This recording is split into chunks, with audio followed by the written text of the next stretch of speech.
Hi, this video series is going to walk you through how to create a script mod for Archon's Toolbox. This particular video is going to talk about the requirements and how I have things set up, and the idea I'm going to try to implement and how I can implement it.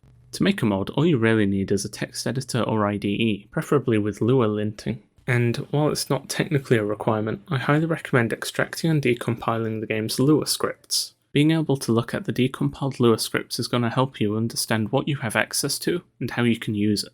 I use Sublime Text and I've added the decompiled Lua scripts to it in a workspace.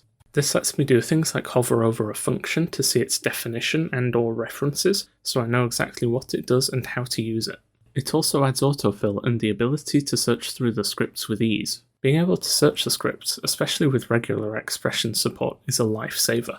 Getting the decompiled Lua scripts is kind of an intense process, but it only takes a few minutes. I have an old tutorial that's redundant now due to the mod manager, but there's still a relevant section in it for getting the decompiled Lua scripts.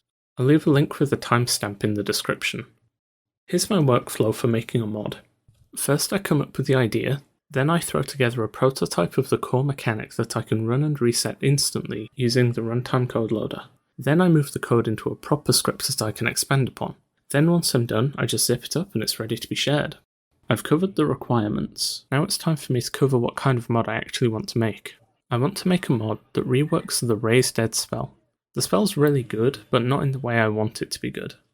When you cast the spell into a group of enemies, it distracts pretty much all of them, which is extremely effective, but not what I actually want the spell to do. The problem is that most of the time it will summon hobs, regardless of spell level, because it's based off of nearby corpses. This is really powerful because your distraction is invincible and lasts a decently long time, but it's also really bad because when I summon the dead, I want to summon the dead, not a bunch of mischievous kids that yell at my enemies. The obvious solution is to scale the summoned creatures with spell level. Unfortunately, I couldn't find a function that simply lets us override what is summoned, so I'm going to have to take things into my own hands. I think I'll create my own summoning system. Since we'll have full control over the summons, we can change it any way we want. The summons being despawned when you recast the spell was really annoying because it took them out of the fight just before they were about to make their actual first attack. We could even make them unhittable, which I think would actually be quite balanced, at least compared to all of the other spells in the game.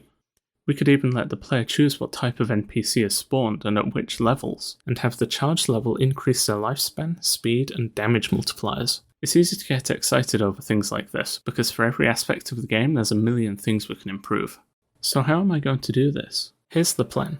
My script is going to wait for the hero to cast the Raise Dead spell, delete what's spawned, and spawn in my own creatures based off of spell cast level. I'll have to set the spawned creatures' factions so that they're the hero's allies rather than enemy. That would be rather detrimental otherwise. The script will have a timer that destroys the summons when it runs out, or when the hero recasts the spell. And that's pretty much it. I'm sure I'll have to do some tweaking, and there's a couple of things I know I'm going to have to work out, like how it'll grant XP, but otherwise it's very simple. That's it for the intro. Next time we'll mess around in Runtime Code Loader to create a simple prototype for testing the basics of our idea.